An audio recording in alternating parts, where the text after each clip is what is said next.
Hi guys, and welcome to my review of Shokugeki no Soma chapter, all the ones that I've not made videos for. Basically, I haven't made a single video, or I have not posted a single video for this arc, because I made a couple, but I made to the very first chapter of this arc, I made a live reaction, but I was super ill when I did it, so when I watched it back, none of the things I said made any sense at all. So I just decided to not upload that, and then I made another one, but I made it and then I forgot I made it for a week, and I was like, well, this is way too late to upload now, so I just never did it. But yeah, I actually just caught up today because I haven't read the last 3 chapters, or I hadn't, but now I have, obviously. But I'm still gonna go through this rather chronologically because I have obviously thoughts about what has been happening this arc. One thing I want to say about Shokugeki no Soma is that I have this tendency to never really like an arc or really love it until we're a few chapters in, or sometimes even 5 or 10 chapters in, just because I don't know why. It was the same with the previous arc, the exam arc. I did not like the first 10 or so chapters. They're better now looking back at them, but I just remember not really caring for them. They seemed slightly predictable. They were a bit more enjoyable in the anime because there were less episodes. But yeah, I had the same feeling with this arc, especially because we started off with the time skip of a couple of months, and I really wish we had seen more of the transitional period of Irina becoming the headmaster and how everything changed and how everyone got assigned their seats and stuff like that. Just because I'm really interested in seeing how they did that, because as much as I still don't really like Irina being the headmaster, I would just love to see how she ended up doing everything, and how she came into that role. Because it's when we get to know them, everyone seems so comfortable in their role. Megumi being the 10th seed, she seems so comfortable. And while I really loved seeing that confidence, I would have loved to see the development that led to that. Because I feel like there's a slight gap between her from where we saw her in the Regiment de Cuisine arc to where she is now. Because she was on that path, but I feel like we skipped a step. That being said, I really enjoyed everything with her and Mr. Japanese Otaku guy, who I will not remember his name for the sake of I don't want to remember his name. But yeah, so I'm slightly disappointed we didn't get more, but I am assuming we're gonna get some flashbacks, especially now that we've gotten all 10. We know all of the Elite 10 members. But yeah, let's start with just the beginning. So we get introduced to where Tutsuki basically stand now. I feel like I've discussed this before, but that's because I made the other videos. I'm really interested in seeing if Soma kept his first seed throughout all these 4 or whatever months, or if he lost it at some point and got it back again, because they kind of changed the Shokugeki mindset about how it's rude to turn down things and you don't necessarily have to bet anything. And Soma is obviously the character who he'd never turn down a Shokugeki anyway. So I'm really interested in seeing if he kept it all this time, because I could definitely see him being beaten and then getting it back, because I feel like we had the whole thing with Hayama, Alice, and Kurokiba, who the 4th, 5th, and 6th seed, they kind of shift between them, and I wouldn't be surprised if some of the other seeds were that way as well, especially now that it's seen as rude to turn down Shokugeki. So I'm really interested in knowing what happened in those 4 months. I'm really sad that we skipped that. We could at least have had 1 or 2 chapters narrating everything, or just some of the more interesting bits. But we could get flashbacks, and we could get it could be because of some story that needs to be hidden or whatever. Yeah. Going into the, let's call it the hot springs arc. We have this mystery of these restaurants closing down, and we find out about these midnight chefs, and how this one Japanese otaku guy from America is fucking everything over because he likes everything Japanese, but he doesn't like the food and yada yada. And then Megumi shows him the right way by being hospitable, and it's all very nice. I was very skeptical of this arc until the Megumi bit. So the fact that I didn't make videos that period might have saved you from a rant. Because I was like, what the heck? But one thing I was very, very interested in, which I'm kind of, now I'm skeptical about whether or not this will happen, but when we got the introduction of the Midnight Chefs, I was really hoping that we would go to America, because it was like, we're getting this like organization from America, and I was just really, because I've talked about this before, I really want us to go to another country. And this arc just really made it seem like that country could be America, while I would honestly rather have had Soma go to France or to China, but America would be interesting as well, like just anywhere out of Japan, please. But of course, with the recent turn of events, I kind of doubt that will happen, but it could still happen. I could see several paths the story like go down and where we could go to America. Like Saiba is still there. Joy is still there.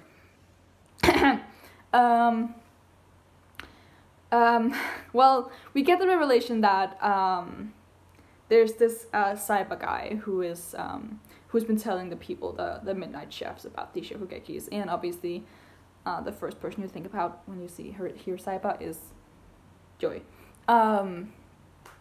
Obviously, I knew from the moment I read it that I was very out of character for him to act that way, so it definitely had to be someone else.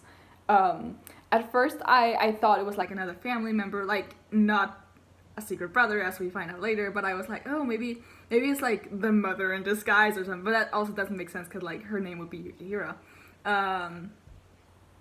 But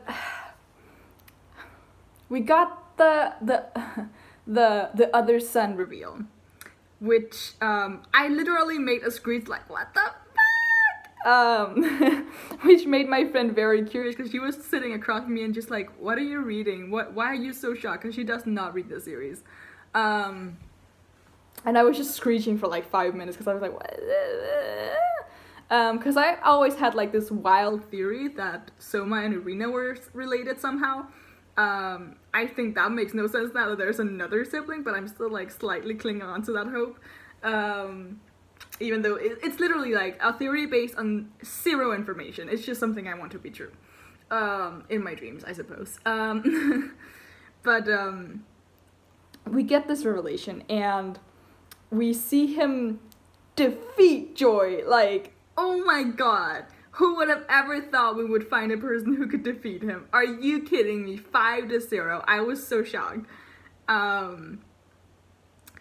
And he looks like this evil motherfucker. And then 3 pages later, he shows up as the most adorable piece of shit on this earth. Like, oh my god. It took me like 10 seconds to realize it was the same guy, because he was so adorable. But he literally has the same eyes as Soma. And it's just like, wow, he was really cute. It really gave it away, like, when he was like, my name is, Sasaki. Yeah, that's my name. Sure. And of course they just kept piling on hints and hints, like, what if he was here disguised as a lecturer? And, oh, blah, blah, blah, blah. And when, Yukihira introduced himself as Yukihira. So it was kind of obvious, like by page 3 of his introduction that it was him, but it was like, I would kind of have liked for that to be like a secret for one more chapter. But yeah, it was fun, because I really had like, when we saw like his face for the first time after the Shokugeki, where he pulls down the bandana or whatever, it's like, damn, he's scary. He looks like he's gonna murder someone. And then 3 pages later, because I just read them all back to back, it was like, hi, I'm so cute. And I was just like, what the fuck? So yeah, I have really had like a weird, a lot of mixed feelings about him there, but I still think he's a cutie pie with like an evil dark side. I'm gonna go back to the Elite 10, because there's so much to talk about. By the end of this chapter then, the two brothers meet.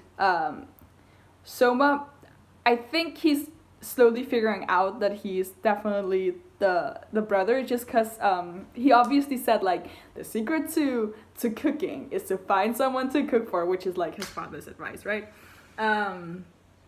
And Soma even said by the end, like, he feels like it's not the first time they've met, so he's definitely slowly figuring it out. I kind of really like the way that Soma is deflecting when it comes to his father's other son, because he takes it very nonchalantly, as if it doesn't matter, but we know that he struggled with this kind of like, does he even know his own dad? Like, that was in the first chapter of the series, like, does he even know who his father is beyond his weird ass father role? Like, does he know who he is as a chef? Does he even know anything about this man he calls his father?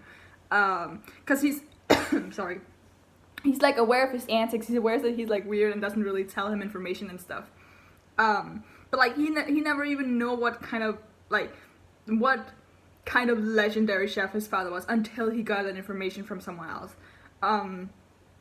Like, there's a lot of things that he doesn't know about his father, and I think that's kind of bothering him, but he's just like kind of playing it all off because he doesn't want it to bother him, and he wants him and his dad to have this casual relationship that they always had, because they're still close and they still like can more or less talk about everything, but they just don't, because there's so much information hidden. Like, Soma can't ask if he doesn't know, and Jojo just doesn't share, because they are still like very cute they have a very cute father and son relationship, but there are just so many secrets that Joy just doesn't want Soma to know for some reason, which I think is really interesting, because I think there's so much to be revealed about him and his past, especially now that there's another son, because at first I was like, they must be from two different mothers, but he is the older one, and the fact that they look so much alike, like they have the same eyes, they have more or less the same hair, except that Asahi's hair is curly and looks softer. I mean, they like, my friend looked at them and was like, they literally just have the same face, and I mean, that might just be an art style, because sometimes some of the characters look a little bit alike. I feel like Ryoko with her haircut, she looks very basic now that her hair is short. Like, she just looks like a basic anime girl, and that kind of annoys me, because I really thought she was more distinctive with the long hair, which is actually really weird, because long hair is not more standard, but more common in these kinds of things, and I just, the short hair just makes her feel very basic, and I don't know why. It's very annoying. I'm sure it's gonna be really cute when one can see the red hair, but like, anyway, Asahi challenges him to a Shokugeki by the end there. And I'm almost like, I'm sitting here like, he's probably gonna put something on the line, right? And I have a feeling he's gonna like bet the diner or something. It must be something related to that. Or it could just be to test his skill or something. Because he was obviously very interested in someone when he found out that he was like Yukihiro, so obviously then he's like, oh, you're my brother. Yeah. Going back to the Elite 10 though. No, actually, let's stay on Asahi while we're here. So Asahi, first of all, I can't take it serious that his name is Asahi, just because Asahi for me just, I associate that name with Asahi from Haikyuu, who's just a cutie pie. Like, he has an intense side as well, but nothing like this Asahi, so that's gonna be weird for me. Also, Asahi, I really like that name just because it means like morning light, or not sunrise, but like dawn. So that's a really cute name. I looked up the names like Saiba and Yukihiro just to see like the difference, because they have two different or they have, I don't know if they've chosen, but at least they have two different surnames, just because Joy obviously changed his name to match his dead wife's at some point before or after or around Soma's birth. We don't know the storyline here, but the fact that he's named Saiba means that I'm sorry, there's so much dust in the air, I don't know what's happening. It means that Joy either married twice and he changed his name with his second wife, or he doesn't need to have been married, but like, he had two women, or after he had his first son, he then changed his name, and then something, I don't even know. Like, there's so many. I feel like it would be more likely that there were two women, because I feel like if there had been one, they would have had the same last name, because I don't know why he would have changed it after having one son, right? Oh my god, I really don't know what's happening. But yeah, Saibak means like talent or wave, or has the kanji for talent or wave, which I think that's really interesting for Asahi's character, because he comes in like a wave, like kind of suddenly, and like kind of swallows everything. I'm so sorry, I don't know what's happening. And then obviously he's very talented dude who beat Joy. While Soma, you probably know this means like creation or being genuine. So I think that's a very nice like way of phrasing their names. And again, I really do like the name Asahi. I just associate it with another character who's nothing like this guy, I assume.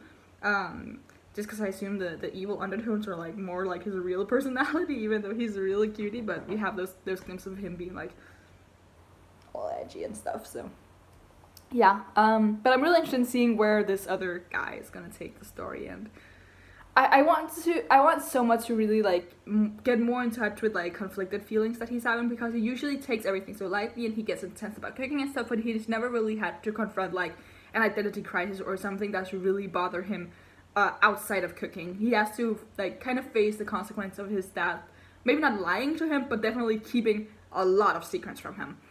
So I'm really interested in seeing how that goes, because it's Soma's always been this kind of guy that he's always like not really cared when he got this weird information about his dad, like, oh, he used to be the second seed of Tsuki, but he was like real good. He could probably have been the first seed, and he did this and this and this, and he's always been like, oh, cool, I guess. I mean, why did you never tell me? But I don't really care. But this is like such a big deal. Like, he has a secret brother that his dad never told him about, and now he's fucking shit up for chefs in Japan.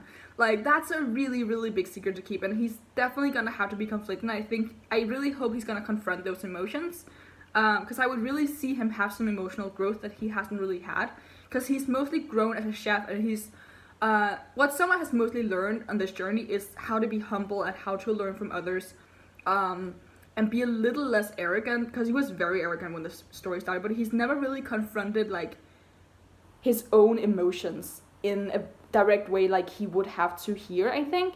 So I think that would be a very interesting for emotional growth. Not necessarily for, I mean, there would be character development as well, but like emotional growth rather than just like him being taken down a notch because he understands that, oh, I'm not actually the best chef in the hood.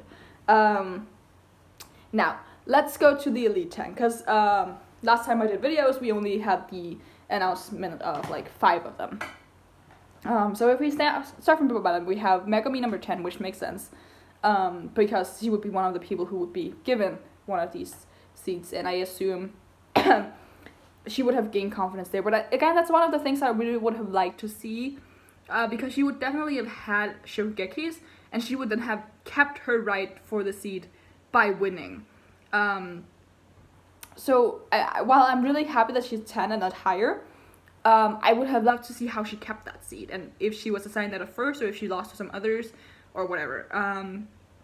Then we have Nene, which again that would make you assume that Megumi had a higher seed and then lost, because she would be higher than both Nene and Asan, who's number 8, because they were on the other team and they weren't supposed to be in the Elite 10 anymore, so they must have won their right back into it.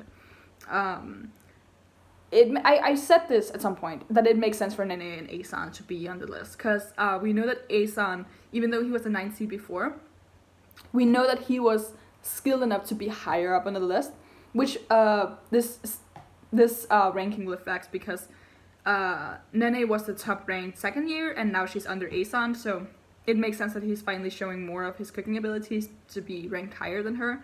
But I am really happy to see her on the list, because obviously I really like her. It took me a while when we saw her to figure out what was so different about her hair, because I was like, she didn't have short hair before, but I feel like the long hair is weird, but it's because she used to have the braids that I was like, what's so wrong with it? Yeah, it's the non-braids. I prefer the braids, actually, so that was a little weird. Asan, we're just gonna skip over him. We talked about him already. Then we have Takumi at number 7, which I really like. I don't know if I like him being above Nene, but it makes sense that he's above Asan, because obviously he beat him. So like, it feels weird, and yes, yet it makes sense, because if Aeson is over Nene, then it makes sense to have Takumi over him, and I think, like, again, he would be able to progress. I feel like Takumi is a faster. I would say I'm gonna turn on some light, but there are no more lights, so the lighting's gonna change really weirdly. Also, I figure out the worse the lighting is, the worse the quality of my camera is, so this is gonna be real weird. Can I move a little bit so that the light is better? Because I have no proper light here. Is that better? I don't know if it is. I mean, now you just have horses in the background, because I'm at my mom's place and my mom really loves horses. Regardless. Yeah, Takumi, I do enjoy that he's there. I would have loved to see again more. I feel like there are other people I would rather have had on this list. Or I would have had Takumi further down, and just, I don't know. I just feel like there are people who have been left out of this list who perhaps should have been there. Like, I understand why we don't have Hisako there, just because she's Irina's personal assistant, and I assume she wouldn't really have time for it, but I feel like she should have been there. And Miwasaka as well. I feel like Miwasaka should have been there as well. But yeah, I'm gonna change my hair because there's more light over here now. It's because the sun is going down. This is really messing with me. Regardless. Then number 4, 5, 6, we have Hayama, Alice, Kurokiba. Apparently they changed their standings a lot. So they're just like jumbled up in there. I like that they're seen as equals. That makes sense to me. They have very, very different styles of cooking, so depending on like what the theme of the cook-off would be, I think they each have an edge. I think the standing of their standings, I think their standing were Hayama, Kurokiba, and Alice, although I've written it down differently because I didn't remember. I think that somewhat reflects their abilities. I think Hayama's definitely the better of the three of them. I think he has more of a range. And there's more personality in his cooking. I think from a technical standpoint, Alice is better than Kurokiba, but Kurokiba has more personality, so that's why he would outrank her, just like from the temporary standpoint we have for now. So I guess that makes sense. And obviously I just really like having those three because I think they deserve it.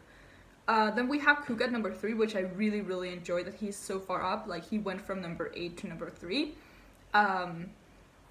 I really enjoy that. I just really enjoy having Kuga there. He's a breath of fresh air. Ishiki number 2, I really prayed for this. The last video I made that I didn't upload, my whole video there, I was just like, please let Ishiki be number 2. Please be Ishiki be number 2, because I really wanted that. So I'm very happy he is number 2, because that makes sense for me. I think Ishiki is the only character we know of who's still in Tutsuki and not Irina who could challenge Soma that we know of. Which is why I want more development for Takumi, because we do need that Shokugeki that we're building up to. I'm really sad that I didn't get to upload the previous video, because I had like a whole spiel about Takumi and Soma there. But that might be a video for another time. Oh my god, I really hate this light. What the crap is happening? Give me 1 second. Okay, that's better. Right, and then Soma is obviously the first seed, and I've talked about that, so that's fine. It's an interesting list. As I said, I would have wished some more people, but there are limited numbers, so I get that, like, people like Miwasaka perhaps. I think, of course, it makes sense. Miwasaka still has some way to go, because his specialty still is copy, and I feel like that's missing some personality. So that makes sense, and the same with, like, I would understand why Hisako just for character purposes, she wouldn't be there, because she has enough screen time as it is, just being around Irina all the time.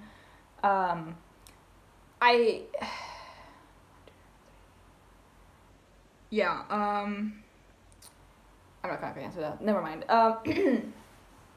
Regardless, this arc though is still it's very interesting. Like, I myself have had so many ups and downs whether or not I like this. Like I already said in the beginning, I wouldn't say I disliked it, but I was waiting to see where it was going for quite a few chapters there in the beginning, just because, like, what? It just, especially because, like, again, we had, like, the time skip, and we saw, like, briefly all the characters, like, how them so much changed, like, their looks and stuff. And they were, like, talking a little bit about how Soma was the first seed and all that. But then we jumped straight into a Soma and Megumi arc that was like, they were cut off from every single character. So I was just like, I would like to see everyone, please. So that was like, I was really like confused at where we were going. And then we had the Midnight Chefs, where I was like, oh, potentially we could go overseas. And then we kind of like, dabble a little bit with it. We had the Megumi thing, which was really good. Then we had the cyber stuff, and I was like, is this out of character? And what is happening? Then we had the other stuff, which was just like a big plot twist. And that kind of meant that we probably wouldn't go out of Japan, but we had like a whole new storyline that could mean so many different things. Like, there are many ups and downs. I feel like there are more ups than downs, and I definitely like this arc more as of, in terms of like pacing and stuff, more than I did the beginning of the exam arc. So that's a plus. And I think there are, just because I think that this arc will give Soma and other characters more growth emotionally and just for character development, I'm getting really invested in this arc now, especially with the last like 5 chapters. So I think that's really good. I'm still, it still feels really, really weird to have Irina be the headmaster, but I mean, at this point I've just accepted that's a fact. What else did I write down in my notes here? No, I think that was it. I really hope that we get more about the Yukihiro family, because I feel like, I mean, we just introduced a new family member, we kind of have to. I'm interested in seeing if the mom is dead or just left, because with the way that she's kind of not been in the story and the way that Jojiro has talked about, like, find someone to cook for and shit, it just sounds like she's dead. But I wouldn't be surprised if there's a plot twist and she's not dead. Just, yeah, I don't know. What else do I have to talk about? I'm just very curious and to learn more about this Asahi guy. I'm curious to see, like, cause he calls his father by his name, and he seems to like not know that much about Soma, which makes sense since Soma never really knew anything about him as well. But he is the oldest, so maybe they met when they were really young. Who knows? Yeah, we're definitely going in an interesting direction. But it's also really interesting that we're expanding from not just like cooking dilemmas. We're having like internal family drama. I quite like that. Oh, you can see my niece. Also, yeah, if you're wondering, I'm definitely filming this in my pajamas because it's late at night and I took a shower and I'm not gonna get dressed again, so. Yeah, I think that's it. I really hope we get to see more of those months that we skipped, because I feel like there are things that would have happened that I would love to know about, and I still really hope we're gonna go overseas. Just because now we got this whole like midnight ship, I feel like we should know. We should go there. Also the Elite 10 have like power to travel, I assume, so. I mean, we know from Renault, they definitely do have the power to travel whenever they want, so why not?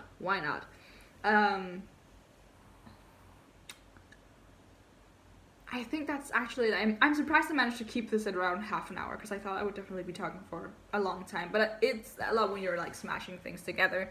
I'm gonna try my best to get back to doing this regularly, but I'm gonna be really busy the next 2-3 weeks. So they might not come out when the chapter comes out, but I'm gonna try my best to like cram in within like 3 days or something of the chapter coming out and see how that's gonna work, because you're probably gonna figure out soon why I'm so busy. Stuff is happening in my life, so I'm gonna try my best. But for now, my number one priority is probably gonna be to One Piece, just because that's my main fandom, and that's like that's what I started reviewing when I did the channel, and that's my favorite series to kind of do videos for. But I really want to get back into this, because I really missed actually talking about Shokugeki no Soma and the other series that I've completely neglected, and then instead of, like, to feel better, I just make The Promised Neverland instead, because there was less speculation to go into there. But I'm really happy that I got back into it just for just for Asahi and that revelation. Again, I'm just really stoked to see some more Soma emotional growth and to see him like actually deal with feelings rather than just like brushing it off like he usually does. So yeah, I'm gonna stop talking now because this is like a perfect half-hour length. So you can leave a like if you like that I finally came back to the series. Even though I've been neglecting it for like 2 months. You can leave a comment what you think about this, all the turn of events, and where the story is going, all that. Like, give me all your thoughts and let me know if you like this or not, because I feel like from the few fan things I've seen online, it's very divided whether or not people like this arc. Although it's not getting as much hate as we're gonna hear at the moment, but yeah, you can leave a like, you can leave a comment, and you can subscribe to hopefully see more of these videos. And until next time, bye.